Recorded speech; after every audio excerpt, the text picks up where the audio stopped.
Melamar? Ujar Bu Rani. Nadanya dingin. Kamu pikir anak saya itu barang murah? Bisa dilamar sama tukang bangunan jalanan begitu saja? Kamu bisa kasih makan apa? Nasi sama garam tiap hari? Dasar orang gak tahu diri. Assalamualaikum sahabat channel 1000 Kisah Nyata. Pernahkah kamu bayangkan seorang pria miskin, kerja dari pagi sampai senja sebagai kuli bangunan, tak pernah mengeluh, meski hidupnya sederhana. Suatu hari, ia memberanikan diri melamar gadis yang ia cintai. Tapi yang ia dapat bukan penerimaan, melainkan hinaan di depan banyak orang. Tapi tunggu dulu. Siapa sangka pria itu ternyata menyimpan rahasia besar, yang akan membungkam semua mulut yang dulu merendahkannya? Namun sebelum kita mulai ceritanya, jangan lupa untuk like, share, dan subscribe channel ini, agar kamu tidak ketinggalan kisah-kisah penuh inspirasi yang menggetarkan hati. Kami doakan yang sudah like dan subscribe channel ini semoga rezekinya selalu mengalir deras, segala urusan selalu dipermudah, dan doanya semoga diijabah oleh Allah Subhanahu wa Ta'ala. Jangan lupa juga tekan tombol loncengnya, agar kamu jadi orang pertama yang tahu saat video terbaru hadir. Mari kita mulai ceritanya. Langit pagi desa Sukamulya masih diselimuti kabut tipis. Suara ayam berkokok bersahutan, menyambut mentari yang mulai mengintip malu-malu dari balik perbukitan. Di antara jejeran rumah-rumah kayu dan suara sendok menabrak piring dari warung-warung kecil, ada seorang pria berusia sekitar 28 tahun yang sedang memanggul semen di bahunya. Namanya Rian. Tubuhnya kekar, kulitnya legam terbakar matahari, dan bajunya selalu basah oleh keringat. Ia adalah seorang kuli bangunan, bekerja membangun masjid baru yang terletak di pinggir sawah. Tak banyak orang tahu tentang masa lalunya. Yang jelas, ia datang ke desa itu sekitar 2 bulan lalu, tinggal di kontrakan sempit di belakang pasar, dan dikenal sebagai sosok pendiam, namun sopan dan sangat pekerja keras. Pagi itu, saat Rian sedang meratakan adukan semen di lantai serambi masjid, pandangannya terhenti. Seorang gadis muda berhijab putih, mengenakan gamis biru muda, tengah berjalan perlahan di pinggir sawah sambil membawa kantong plastik berisi makanan. Wajahnya lembut, senyumnya tenang, dan langkahnya ringan seperti angin pagi. Gadis itu bernama Aulia, anak dari Bu Rani, pemilik toko sembako terbesar di desa itu. Aulia sedang menuju masjid untuk mengantarkan sarapan kepada Pak Ustaz. Namun tanpa ia sadari, sejak hari itu, setiap langkahnya menjadi sesuatu yang ditunggu Rian. Waktu terus berjalan. Tiap pagi Aulia datang membawa makanan, dan tiap pagi pula Rian diam-diam menantikan sosoknya. Bukan sekadar karena parasnya yang menenangkan, tapi juga karena tutur katanya yang sopan dan cara ia menunduk saat berbicara. Mereka mulai berkenalan lewat obrolan-obrolan kecil. Tentang cuaca, tentang masjid yang sedang dibangun, bahkan tentang bunga melati yang tumbuh liar di halaman belakang. Suatu hari, ketika hujan turun deras dan para tukang bangunan berteduh di bawah emperan masjid, Aulia datang lagi. Tapi kali ini ia membawa 2 bungkus nasi hangat, dan menyerahkan 1 bungkus langsung kepada Rian. Rian sempat tertegun. Jemarinya kotor, bajunya lusuh, dan wajahnya penuh peluh. Tapi Aulia tersenyum tulus. Maaf ya, kalau telat. Aku masaknya agak lama tadi, ucap Aulia pelan. Rian hanya bisa mengangguk, menahan gejolak dalam dada. Bukan karena lapar, tapi karena sesuatu yang lain, yang baru ia rasakan kembali setelah sekian lama. Dan sejak saat itu, dalam diam, dalam doa yang lirih, Rian mulai menyimpan harapan. Harapan yang mungkin terlalu tinggi bagi seorang seperti dirinya. Tapi ia yakin, jika Allah berkehendak, tak ada yang mustahil. Namun Rian belum tahu bahwa apa yang akan ia tempuh ke depan bukanlah jalan yang lurus dan mulus, melainkan penuh duri dan luka yang belum pernah ia rasakan sebelumnya. Hari-hari berlalu, dan hubungan antara Rian dan Aulia semakin akrab. Meski tak pernah ada kata cinta yang diucapkan, namun tatapan dan perhatian kecil di antara keduanya cukup membuat hati saling bicara. Tak sedikit warga yang mulai memperhatikan kedekatan mereka. Sebagian memandang dengan sinis, sebagian lainnya hanya diam menyimpan tanya. Di tengah panasnya matahari siang, di sela denting palu dan bunyi gergaji, Rian tetap bekerja dengan semangat yang tak biasa. Ia terlihat lebih rajin dari sebelumnya, bahkan seringkali pulang paling akhir setelah memastikan semua bagian bangunan dirapikan. Suatu sore, saat para pekerja sudah meninggalkan lokasi pembangunan masjid, Aulia datang sendirian. Ia membawa segelas teh hangat dan beberapa potong gorengan dalam plastik putih. Rian yang tengah membersihkan peralatan menoleh cepat. Langkah Aulia perlahan, lalu berhenti tepat di hadapan lelaki itu. "Mas Rian, boleh bicara sebentar?" tanyanya dengan suara lirih. Rian mengangguk. Tangannya menyeka keringat di leher lalu duduk di tepian semen yang baru mengering. Aulia duduk tak jauh darinya. Pandangannya menunduk, memainkan jari-jarinya sendiri. Kalau ada seseorang yang ingin melamar tapi dia merasa tidak pantas, karena dia bukan siapa-siapa menurut Mas Rian, apakah sebaiknya tetap mencoba? Pertanyaan itu menusuk tepat ke dada Rian. Ia menoleh pelan, menatap wajah gadis itu yang kini mulai memerah. "Aku percaya setiap orang punya hak untuk mencoba. Soal pantas atau tidak, hanya Allah yang tahu isi hati manusia." Aulia tersenyum kecil. Lalu, sebelum berdiri, ia berbisik pelan. "Kalau seseorang itu adalah Mas Rian, aku tidak akan menolaknya." Langit sore itu terasa lebih tenang dari biasanya. Angin berhembus lembut, dan sinar matahari memantul hangat di lantai masjid yang baru saja disemen. Rian berdiri perlahan. Matanya memandangi punggung Aulia yang berjalan meninggalkan halaman masjid. Hatinya penuh dengan getar yang belum pernah ia rasakan sejak lama. Malamnya, Rian duduk di beranda kontrakan sempitnya. Di depannya terbuka sebuah Al-Quran kecil, dan di sampingnya ada sebuah kantong plastik berisi beberapa lembar uang yang ia kumpulkan selama bekerja. Ia menatap langit dengan penuh harap. "Ya Allah, jika dia memang jodohku, kuatkan aku untuk memperjuangkannya. Dan jika bukan, cukup beri aku hati yang ikhlas untuk menerimanya." Malam itu, Rian memutuskan satu hal besar dalam hidupnya. Ia akan datang ke rumah Aulia. Bukan hanya untuk menyatakan cinta, tapi juga untuk melamar dengan seluruh keberanian dan harga dirinya. Tapi yang tidak ia tahu, rumah itu bukanlah tempat yang mudah untuk masuk. Di sana, sebuah penghinaan sudah menunggunya. Hari itu, Rian berdiri di depan sebuah toko sembako besar yang terletak di pinggir jalan desa. Toko milik Burani, ibu dari Aulia. Dengan mengenakan kemeja putih bersih yang disetrika seadanya, celana panjang hitam, dan sepatu lusuh yang sudah mulai mengelupas, Rian membawa sebuah bingkisan kecil berisi kue tradisional dan beberapa seserahan sederhana. Wajahnya terlihat tegang, tapi ada tekad besar di matanya. Sore mulai turun ketika ia melangkah masuk. Di dalam toko, Aulia sedang membantu menata barang. Ketika melihat Rian, wajah gadis itu berubah pucat, namun cepat-cepat menghampiri. "Mas, kenapa nggak bilang dulu kalau mau ke sini?" bisiknya gugup. "Aku mau bicara baik-baik sama ibumu, Lia," jawab Rian tenang. "Aku datang bukan main-main." Aulia menelan ludah. Ia tahu betul ibunya bukan orang yang mudah luluh. Terlebih jika melihat penampilan Rian yang begitu sederhana.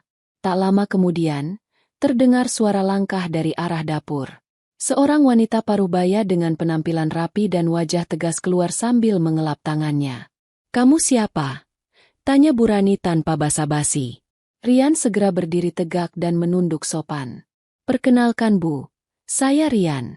Saya bekerja di pembangunan masjid desa. Saya datang untuk melamar putri ibu, Aulia." Ruangan itu langsung sunyi. Aulia menunduk dalam-dalam, sementara Burani memandangi Rian dari ujung rambut sampai ujung kaki. Tatapannya tajam, penuh penilaian dan penghinaan yang belum diucapkan, tapi terasa sangat jelas. "Melamar?" ulang Burani. Nadanya dingin. "Kamu pikir anak saya itu barang murah? Bisa dilamar sama tukang bangunan jalanan begitu saja?" "Bu, saya memang cuma tukang bangunan," ucap Rian pelan, menahan napas. "Tapi niat saya serius. Saya ingin memuliakan Aulia, bukan." "Memuliakan?" potong Burani. Nadanya mulai meninggi. "Kamu bisa kasih makan apa? Nasi sama garam tiap hari? Dasar orang gak tahu diri." Aulia mulai meneteskan air mata. Ia tahu, ibunya bisa kejam dengan kata-kata. Tapi ia tak menyangka akan sekeras ini. Rian masih berdiri diam. Tangannya mengepal, tapi wajahnya tetap tenang. Ia mengangguk sekali, lalu meletakkan bingkisan di meja. Kalau memang ibu belum berkenan, tidak apa-apa. Saya pamit. Namun sebelum ia melangkah pergi, Bu Rani menyambar kalimat terakhir. Kamu bisa keluar dari sini, Rian. Dan jangan pernah mimpi anak saya bakal jadi istri tukang semen. Pintu toko tertutup keras di belakangnya. Langit di luar sudah berubah gelap. Tapi bukan langit yang membuat dada Rian terasa sesak. Melainkan luka dari kata-kata yang belum tentu bisa sembuh dalam waktu singkat. Keesokan harinya, kabar tentang lamaran Rian yang ditolak mulai menyebar ke penjuru desa.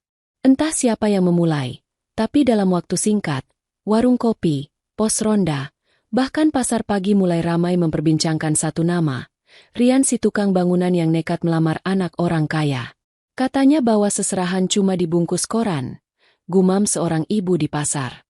Ngaca dulu dong, kerja aja angkat semen, berani-beraninya melamar Aulia. Sahut yang lain tertawa. Di tengah cibiran itu, Rian tetap bekerja seperti biasa. Ia tidak membalas satupun omongan miring yang berembus. Tapi di balik tenangnya wajah Rian, ada luka yang ia simpan sendiri. Namun rasa sakit itu belum seberapa dibandingkan dengan kejadian yang menantinya beberapa hari kemudian. Hari Jumat siang, usai salat berjamaah di masjid desa, beberapa warga berkumpul di halaman. Rian berdiri bersama Pak Ustaz, membantu membagikan kotak nasi untuk warga. Aulia pun ada di sana, berdiri di dekat ibunya, membagikan air minum. Pandangannya sesekali mencuri lihat ke arah Rian, namun cepat-cepat dialihkan jika ibunya memerhatikan. Saat suasana cukup ramai, Bu Rani tiba-tiba melangkah maju. Ia berdiri di tengah kerumunan dan bersuara cukup keras. Saudara-saudara, saya ingin sampaikan sesuatu. Serunya. Orang-orang langsung diam. Rian menoleh pelan, belum menyadari apa yang akan terjadi. Saya ini janda yang berjuang sendiri membesarkan anak. Saya ingin anak saya dapat pasangan yang jelas masa depannya. Bukan kuli bangunan yang entah dari mana datangnya. Ngaku-ngaku bawa niat baik. Beberapa orang mulai berbisik. Sebagian tampak kaget. Sebagian lainnya tersenyum kaku. Rian hanya berdiri terpaku. Matanya menatap Bu Rani yang kini menoleh tajam ke arahnya. Saya heran. Di zaman sekarang masih ada laki-laki miskin yang berani melamar anak orang seenaknya. Kalau nggak punya uang, jangan bermimpi terlalu tinggi. Jangan sok suci dengan modal adukan semen. Tawa terdengar. Cibiran menyusul. Bahkan anak-anak kecil yang tak mengerti apa-apa ikut menunjuk ke arah Rian sambil tertawa. Aulia tertegun. Wajahnya pucat. Tangannya gemetar. Tapi ia tak bisa berbuat apa-apa. Lidahnya keluh. Hatinya seolah tercabik-cabik melihat pria yang ia kagumi dipermalukan seperti itu. Namun yang paling mengejutkan adalah sikap Rian. Ia tidak marah. Ia tidak membela diri. Ia hanya menunduk, lalu mengambil satu kotak nasi yang belum terbagi, dan memberikannya pada seorang anak kecil yang lewat.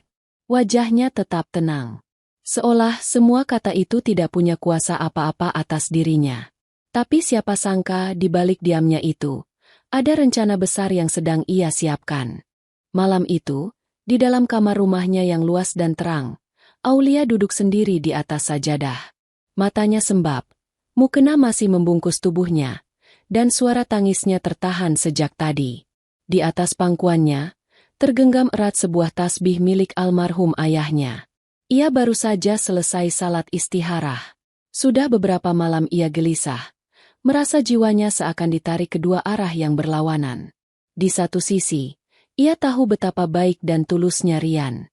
Ia menyaksikan sendiri kerja keras pria itu, sopan santunnya, keteguhannya. Tapi di sisi lain, ia juga tahu siapa ibunya. Bu Rani bukan tipe orang yang mudah diberi pemahaman. Sekali berkata tidak, maka dunia pun tak bisa membantahnya. Ia wanita keras kepala, yang percaya hanya harta dan status sosial yang bisa menjamin kebahagiaan anaknya. Pagi harinya, Aulia memberanikan diri berbicara dengan ibunya di ruang makan. Bu, Aku mohon, jangan nilai Mas Rian dari pekerjaannya saja, ujar Aulia pelan. Bu Rani langsung menghentikan suapan sarapannya. Justru karena ibu sayang sama kamu, Lia, sahut Bu Rani tajam. Masa depanmu itu nggak bisa digantungkan pada pria yang cuma bisa ngaduk semen.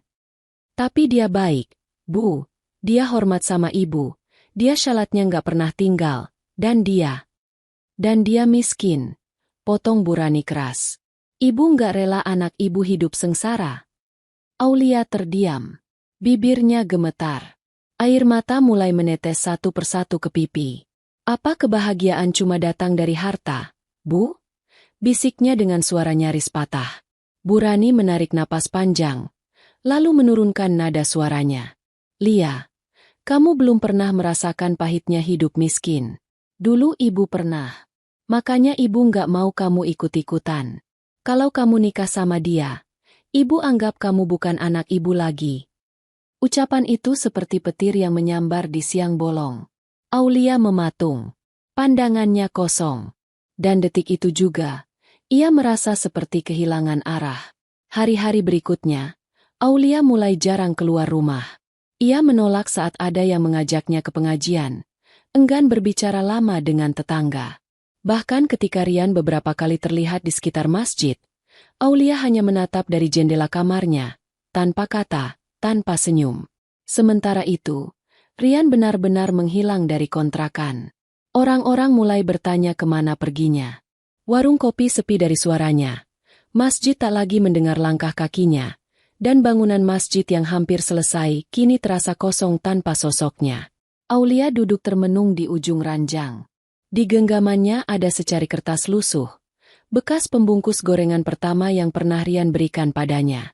Di pojok kertas itu, ada tulisan kecil dengan spidol hitam. Kalau bukan karena kamu, aku tak akan pernah berani bermimpi. Dan hari itu, untuk pertama kalinya, Aulia berdoa dalam diam, agar Allah menguatkan hatinya. Apapun yang terjadi, ia tidak ingin menyesal kehilangan seseorang yang mungkin dikirim untuk menyelamatkannya, sebelum semuanya terlambat. Sudah lebih dari sepekan, nama Rian seolah lenyap di telan bumi. Kontrakan yang biasanya tampak menyala saat malam, kini gelap dan kosong. Tetangga sekitar mulai bertanya-tanya. Ada yang bilang Rian pergi merantau. Ada pula yang berbisik ia pulang kampung karena malu. Namun tidak ada yang tahu pasti. Bahkan Pak Ustaz yang selama ini paling dekat dengannya, hanya menggeleng pelan saat ditanya. Rian memang pamit sama saya, ucap Pak Ustaz suatu siang, saat beberapa warga tengah duduk di teras masjid. Tapi dia tidak bilang kemana perginya. Hanya minta doa agar dia diberi kelapangan hati. Aulia yang mendengar itu dari balik tiang masjid, langsung menunduk. Hatinya perih. Ada rasa kehilangan yang tak bisa ia ungkapkan kepada siapapun, apalagi kepada ibunya. Malam harinya, Aulia berdiri lama di depan cermin. Ia mengenakan baju tidur yang longgar, rambutnya tergerai, matanya sembab. Bekas menangis kembali. Ia menatap bayangannya sendiri, mencoba menjawab kegelisahan yang makin tak tertahankan. Kenapa kamu pergi diam-diam, Mas? Bisiknya lirih, seolah Rian bisa mendengar. Beberapa hari kemudian, sebuah kabar membuat jantung Aulia berdegup kencang. Ibunya baru saja memperkenalkan calon pasangan baru untuk Aulia. Seorang pria bernama Farhan. Anak dari kenalan Bu Rani yang kini bekerja sebagai manajer cabang bank syariah di kota kabupaten. Wajahnya bersih, pendidikannya bagus, pekerjaannya mapan. Ucap Bu Rani sambil menunjukkan foto di layar ponsel. Beda banget sama yang kemarin-kemarin itu. Aulia hanya diam, tidak menolak, tapi juga tidak menyambut. Jiwanya terasa hampa. Seakan tubuhnya ada di ruang makan itu. Tapi hatinya masih tersangkut di halaman masjid yang setengah jadi. Tanggal lamaran pun ditentukan. Hari Minggu 2 pekan ke depan. Bu Rani sibuk menyiapkan segala sesuatu. Undangan sudah disebar, tenda sewaan mulai dipasang di halaman rumah, dan para tetangga tampak ikut bergembira. Tapi di tengah semua kegembiraan itu, hanya Aulia yang terlihat muram.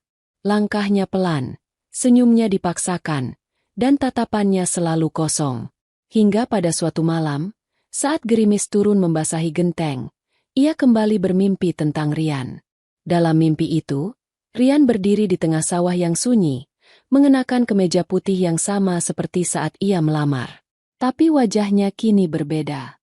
Tatapannya tegas, sikapnya tenang. Ia tidak berkata apa-apa, hanya tersenyum, lalu berbalik dan berjalan menjauh. Aulia terbangun dengan napas terengah. Hatinya seolah disayat. Dan entah kenapa firasatnya berkata bahwa Rian belum benar-benar pergi. Ia sedang menunggu, tapi bukan sebagai pria yang sama. Pagi itu, langit Sukamulia tampak cerah. Di halaman rumah Burani, tenda besar warna putih telah berdiri megah. Kursi-kursi tersusun rapi, bunga hiasan dipasang di sisi kanan kiri, dan spanduk bertuliskan, acara lamaran Aulia Farhan, terbentang di depan pintu utama. Warga berdatangan, beberapa mengenakan batik terbaik mereka. Di antara tamu, terdengar gumaman dan pujian atas calon mempelai pria yang katanya ganteng dan mapan. Farhan sendiri datang dengan mobil sedan silver mewah, mengenakan batik modern, rambut tersisir rapi. Senyumnya percaya diri, penuh wibawa. Burani menyambut Farhan dan keluarganya dengan wajah bersinar. Ia tampak bangga. Hari ini adalah bukti bahwa pilihannya benar. Tak ada lagi tukang bangunan yang mengusik nama baik keluarganya. Namun dari balik jendela kamar, Aulia hanya bisa memandangi keramaian itu dengan tatapan kosong. Ia mengenakan gamis putih polos, wajahnya dirias tipis. Tapi tidak ada sinar bahagia di matanya. Bahkan ketika teman-temannya datang memuji penampilannya, ia hanya membalas dengan senyum lelah. Saat acara hendak dimulai, MC mempersilakan kedua keluarga untuk duduk di barisan terdepan. Farhan duduk dengan tenang, Burani di sampingnya. Musik lembut mengalun pelan dari speaker. Tapi tepat ketika prosesi tukar cincin akan dimulai, terdengar suara klakson panjang dari luar gerbang. Semua kepala menoleh. Dari arah jalan, sebuah mobil hitam mengilap jenis SUV kelas atas perlahan berhenti di depan rumah. Di belakangnya, menyusul dua mobil lain berwarna gelap, membentuk iring-iringan yang mencolok. Seorang pria berbadan tegap, mengenakan setelan jas abu-abu dan kemeja hitam, turun dari mobil pertama. Wajahnya teduh namun tegas. Langkahnya mantap. Ia membuka kacamata hitamnya dan menatap lurus ke arah tenda lamaran. Suasana mendadak hening. Warga mulai berbisik. Beberapa berdiri dari kursinya, mencoba mengenali siapa sosok yang baru datang. Aulia yang mendengar keributan di luar, berjalan pelan menuju pintu. Saat ia mengintip dari balik tirai, tubuhnya langsung lemas. Itu Rian. Namun bukan Rian yang ia kenal selama ini. Wajahnya bersih, rambutnya tertata rapi, jas yang ia kenakan jelas mahal. Aura ketegasan terpancar dari setiap gerak langkahnya. Ia berjalan di tengah kerumunan yang kini terdiam, lalu berhenti tepat di depan tenda, menatap Burani yang tampak kaget dan bingung. "Permisi," ucap Rian dengan nada sopan, namun tegas. "Maaf saya datang tanpa undangan." Burani berdiri dari kursinya. Wajahnya mulai memerah. "Kamu, Rian?" Rian mengangguk pelan. "Ya, Bu. Tapi saya bukan lagi Rian yang dulu." Tamu-tamu makin bingung. Beberapa mulai merekam kejadian itu dengan ponsel. Farhan menoleh ke kanan dan kiri, jelas tidak nyaman dengan suasana yang berubah mendadak tegang. Rian mengangkat satu map coklat tebal, lalu menyerahkannya kepada Burani. "Ini data resmi dari notaris. Saya pemilik utama PT Mahkota Bara Energi. Dan saya datang ke sini, bukan untuk membuat keributan." Ia lalu menatap Aulia yang kini berdiri di ambang pintu. "Saya hanya ingin bicara. Terakhir kali." Semua mata kini beralih ke Burani. Wajahnya pucat, bibirnya gemetar, dan suara dari pengeras mulai bergetar karena tangan MC tak mampu menahan ketegangan suasana. Apa yang akan terjadi? Membuat semua orang terpaku. Semua tamu undangan masih membeku di tempat. Sorot mata mereka berpindah-pindah antara wajah Rian yang kini berdiri gagah di depan tenda lamaran, dan Burani yang pucat seperti orang baru saja kehilangan kendali. Dokumen dari notaris yang disodorkan Rian kini berada di tangan Pak Lurah, yang berdiri mencoba menengahi suasana. Benar ini, nama perusahaan tambang batu bara besar yang sering disebut-sebut di koran. Dan tertulis di sini, Rian Prasetya sebagai pemilik dan direktur utama. Desis kagum langsung terdengar dari kiri kanan. Beberapa ibu-ibu yang tadi siang masih membicarakan lamaran Aulia, kini hanya bisa menutup mulut. Ada yang matanya membelalak, ada yang menggeleng tak percaya. Bu Rani masih terdiam. Matanya terpaku pada Rian, seakan melihat sosok yang sama sekali berbeda dengan pria yang dulu ia hina. Pria itu kini berdiri anggun dalam balutan jas, mengenakan jam tangan mahal, dan tak lagi berbau keringat tukang bangunan.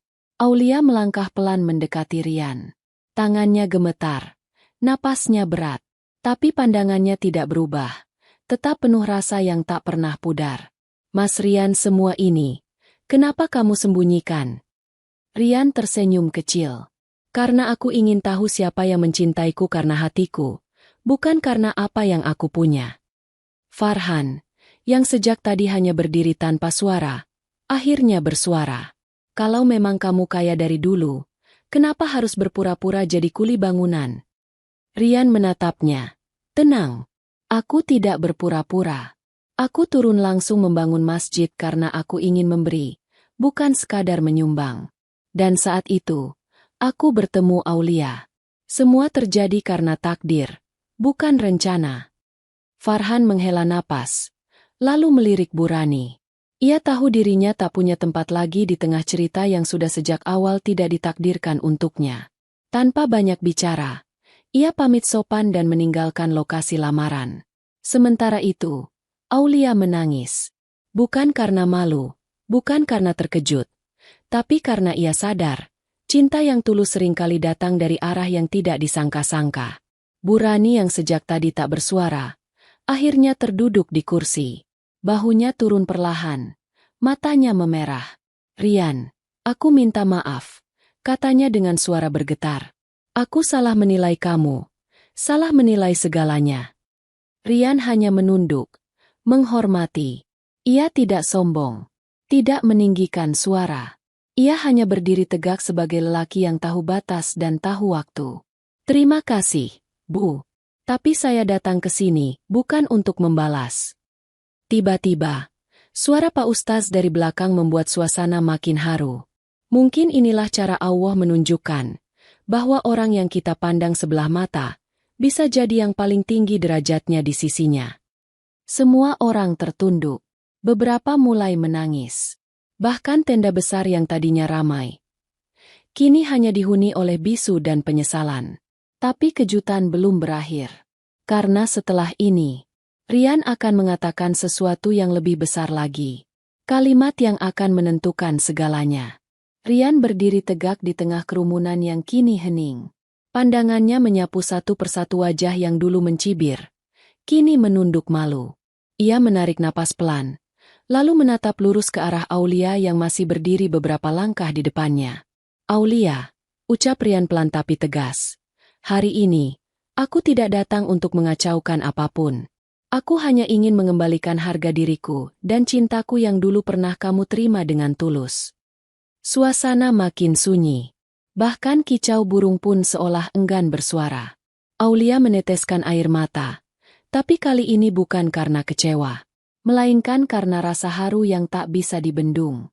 Rian melangkah maju, lalu mengeluarkan sebuah kotak kecil berwarna hitam dari saku jasnya. Ia membukanya perlahan. Di dalamnya, cincin emas putih dengan ukiran halus bertuliskan inisial nama mereka berdua, R.A. Aku datang bukan sebagai pria sempurna, tapi sebagai laki-laki yang ingin menepati janjinya. Dulu aku pernah bilang, aku akan datang melamarmu.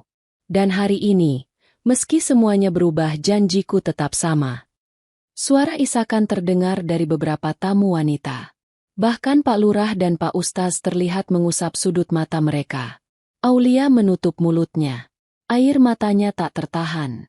Ia mengangguk perlahan, lalu mendekat. Tapi sebelum ia bicara, Bu Rani berdiri lebih dulu. Rian, ucapnya dengan suara tercekat. Aku tidak pantas menerima kebaikanmu setelah semua yang kulakukan. Tapi jika kamu masih mau, aku rela, aku ikhlas menyerahkan Aulia padamu. Semua tamu menunduk. Tak ada yang berani berkata-kata. Suasana itu terlalu dalam untuk dijelaskan.